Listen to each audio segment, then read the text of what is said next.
इस वीडियो में हम लोग क्लास 8 हिंदी का अध्याय 21 पढ़ने वाला है, जिसका नाम है चिकित्सा का चक्कर। तो इस वीडियो में हम लोग इस चैप्टर का ए टू जेड क्वेश्चन आंसर हल करेंगे। तो चलिए बिना समय गवाए वीडियो को स्टार्ट करते हैं। तो देखिए यहाँ पर प्रश्न अभ्यास पार्ट्स है। तो पहला सवाल है, लेखक को बीमार पड़ने की इच्छा क्यों हुई? लेखक को बीमार पड़ने की इच्छा क्यों हुई? तो चलिए ये सब बाकी जो सवाल है सबका क्वेश्चन आंसर आपको बताते हैं पीडीएफ से जो आपके लिए बनाया है। ठीक है, पहला सवाल, लेखक को बीमार पड़ने की इच्छा क्यों हुई? उत्तर लिखेंगे, लेखक को बीमार पड़ने की इच्छा इसलिए हुई क्योंकि वह सोचता था कि बीमार होने पर उसे विशेष ध्यान और देखभाल मिलेंगे। ठीक है, होता नहीं है कि बीमार पड़ जाते हैं तो सब कोई पूछने लगता है, कॉल करने लगता है कैसा हो कैसा नहीं हो, और ऐसा नहीं पूछता है। और खाने के लिए भी बहुत अच्छा-अच्छा सामान मिलता है। तो बिस्कुट खाने को मिलेंगे, पत्नी उसका ख्याल रखेगी और मित्र उसकी चिंता करेंगे। इस तरह बीमारी के समय वह केंद्र बिंदु बन जाएगा। ठीक है ना, हर कोई उन्हीं पे ध्यान देगा। इसीलिए दूसरा सवाल देखिए, लेखक ने वैद्य और हकीम पर क्या-क्या कहकर व्यंग किया है? वैद्य और हकीम पर, उनमें से सबसे तीखा व्यंग्य किस पर है? उल्लेख कीजिए। उत्तर लिखेंगे, लेखक ने वैद्य पर व्यंग करते हुए कहा कि वैद्य पालकी पर चढ़कर आते हैं। वैद्य है ना, पालकी पर चढ़कर आते हैं, गंदी धोती और जनेऊ पहने होते हैं, मानो अभी कुश्ती लड़कर आए हों। ठीक है, जनेऊ उजला होता है ना तो गंदा हो जाता है आसानी से। ठीक है, उन्होंने हकीम पर व्यंग किया कि हकीम साहब पतले दुबले इतने थे कि मालूम पड़ता था अपनी तंदुरुस्ती अपने मरीजों को बांटते हैं। ठीक है ना, ये हकीम साहब दूसरे रोगियों का इलाज तो करते हैं लेकिन अपने शरीर का इलाज नहीं करते हैं। समझे, अपने शरीर पे ध्यान नहीं देते हैं, तो बहुत पतले दुबले थे। ठीक है, ऐसा लग रहा था ना कि अपनी तंदुरुस्ती ना अपने मरीजों को बांटते हैं। उनमें से सबसे तीखा व्यंग्य किस पे लगा? ये दोनों में से वैद और हकीम में हमको ना सबसे ज्यादा व्यंग लगा ये हकीम पर। ठीक है, वो बहुत पतले दुबले थे तो बोलते हैं कि तंदुरुस्ती मरीजों को बांट दिए, तो ये ज्यादा व्यंग्य लगा। ठीक है, ठीक है। तीसरा सवाल देखिए, अपने देश में चिकित्सा की कितनी पद्धतियां प्रचलित हैं? उनमें किन किन पद्धतियों से लेखक ने अपनी चिकित्सा कराई, अपना इलाज कराया? क्योंकि उत्तर लिखेंगे, हमारे देश में प्रमुख चिकित्सा पद्धतियां हैं। क्या क्या है? एलोपैथिक है, आयुर्वेदिक है, होम्योपैथिक है, यूनानी है, प्राकृतिक चिकित्सा है, जल चिकित्सा और तंत्र मंत्र चिकित्सा है। ठीक है, ये सब ढेर सारा चिकित्सा है। और लेखक उनमें से क्या बोला गया, उनमें किन किन पद्धतियों से लेखक ने अपनी चिकित्सा कराई? तो देखिए, लिखेंगे लेखक ने एलोपैथिक, आयुर्वेदिक और यूनानी पद्धतियों से अपना इलाज कराया। तीन, एलोपैथिक, आयुर्वेदिक और यूनानी। अब देखिए आगे क्वेश्चन नंबर 4, इस पाठ में हास्य और व्यंग्य की बातें छाट कर लिखिए। हास्य मतलब जिन बातों पर हंसी आता है, और व्यंग मतलब तंज कसना। जैसे रसगुल्ले छायावादी कविताओं की भांति सूक्ष्म नहीं थे, स्थूल थे, यानी कड़ा था। देखिए उत्तर लिखेंगे, इस पाठ में निम्न हास्य व्यंग्य की बातें हैं। तो जो जो हास्य व्यंग्य है जिसपे हंसी आता है वही सब लिखना है। तो देखिए, डॉक्टर सूट तो वे ऐसा पहने हुए थे कि मालूम पड़ता था प्रिंस ऑफ वेल्स के वैलेटो में है। Prince of Wales.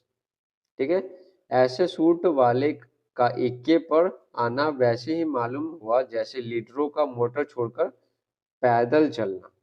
तो ये हो गया। ठीक है, इस पाठ में क्या करना है, इस पाठ में जितना दिया हुआ ना सबको छाट कर लिखना है, इसलिए आंसर थोड़ा बड़ा हो गया। प्रेमियों को जो मजा प्रेमिकाओं की आंख देखने में आता है, शायद वैसा ही डॉक्टरों को मरीजों को जीव देखने में आता है। ठीक है, मरीजों की जीव देखने में आता है। आगे देखिए, खाने के लिए सिवा जूते के और कोई चीज बाकी नहीं रह गए जिसे लोगों ने न बताई हो। ठीक है, बीमार पड़े तो बोल रहे हैं कि ये खा लो वो खा लो ये कर लो वो कर लो, इसलिए बोल रहे हैं कि खाने के लिए है ना सिवा जूते के अब कुछ नहीं बचा था। कुछ लोगों का सौंदर्य रात में बढ़ जाता है। ठीक है, वैसे ही डॉक्टरों की फीस रात में पता है बढ़ जाती है।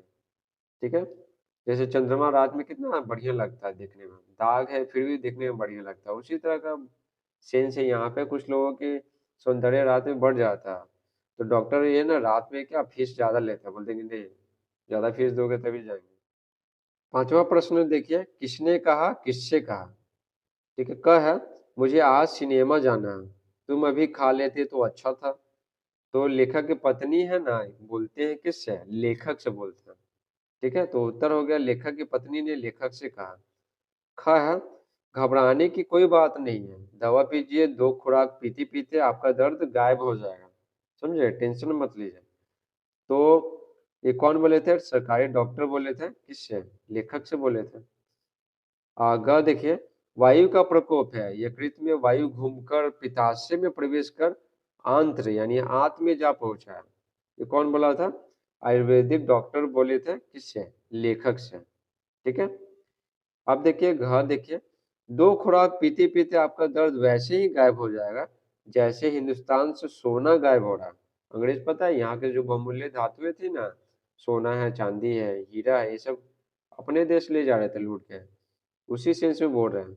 इस वाक्य का भाव स्पष्ट कीजिए। तो उधर लिखेंगे, इस वाक्य का आशय है कि जिस प्रकार भारत से सोना धीरे धीरे गायब हो रहा है, उसी तरह आपका दर्द भी इस दवा के सेवन से धीरे धीरे दूर होता जाएगा।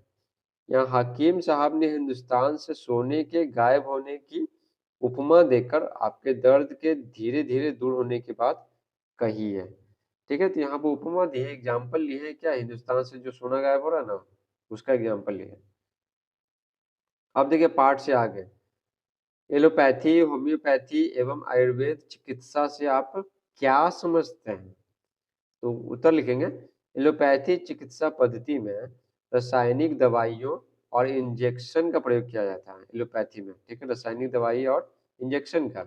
होम्योपैथी पद्धति में क्षुद्र मात्रा में यानी बहुत कम मात्रा में रसायन देकर इलाज किया जाता है, बहुत कम मात्रा में। और आयुर्वेदिक चिकित्सा पद्धति में जड़ी बूटियों व प्राकृतिक पदार्थों से बनी औषधियाँ दी जाती है। आयुर्वेदिक में जड़ी बूटी रहता है और प्राकृतिक पदार्थ रहता है ना, कुछ भी प्राकृतिक पदार्थ, उससे औषधि बनता है। जैसे जैसे में क्या हो गया, तुलसी का, तुलसी खांसी में इस्तेमाल किया जाता है, बहुत सारी चीजों में। तो ये आयुर्वेदिक हो गया।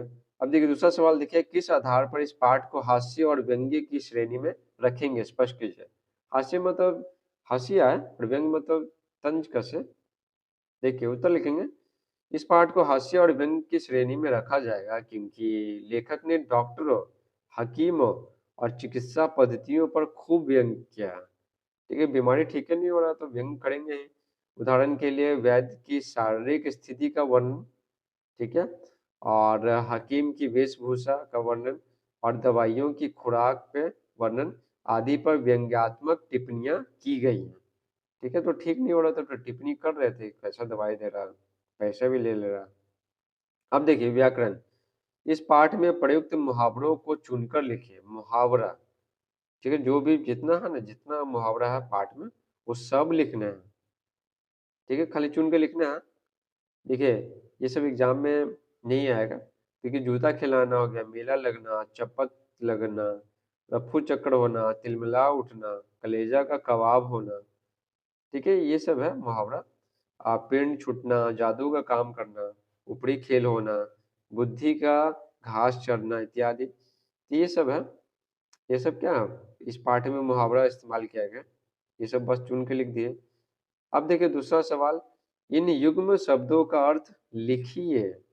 युग्म दिया गया नहीं, जोड़ा में दिया गया नहीं, ये दोनों, ये सब चीज, जिसका क्या करना, अर्थ लिखना है।